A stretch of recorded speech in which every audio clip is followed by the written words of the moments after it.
ทูข้าพระเจ้าจะได้อาราธนาเชิญเอาคุณพระสิทธาเจ้าทั้ง184,000 พระองค์ขอจงเสด็จลงมาข้าพระเจ้าจะได้อาราธนาเชิญเอาคุณพระพันตาลงมาข่าฝูงผีพร้อมทั้งเสนาบดีกูมีหมื่นตนโตกูเขตโตกูคมยืนกูคนทั้งหลายกูจักผายแพร่ภาพสากค้อนกูสิฟาดสิลงถากหัวผี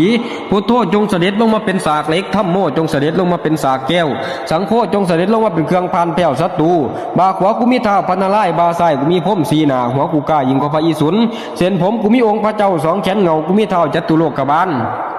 กูจักภาพมูม่านกูจักพานมูผีขั้นเป็นสูบ่หนีก้อนเล็กเหนียวนักเมือนจากลงทับหัวสูขั้นเป็นสูบ่หนีก้อนเล็กไพ่ก้อนล้านสิลงทับหัวสูให้สุตายเสียมื้อนี้วันนี้สิทธิคุณครูบาอาจารย์หลวงข้าจักท่วงตามพระคัมภีร์อันใดมาแต่องค์ท้าวพระวิปัสสีตนแก่กล้าเส้นเจ้าลงมาพอคู่กูตนหนึ่งชื่อว่าท้าวพระนารายณ์ลงมาไล่ผีออกลงมาตอกผีหนีพอคู่กูตนหนึ่งชื่อว่าท้าวพญาจตุโลกบาลทั้ง4ลงมาฆ่าฝูงผีลงมาตีมูม่านเส้นเจ้าลงมาพอคู่กูตนหนึ่งชื่อว่าพระธรณี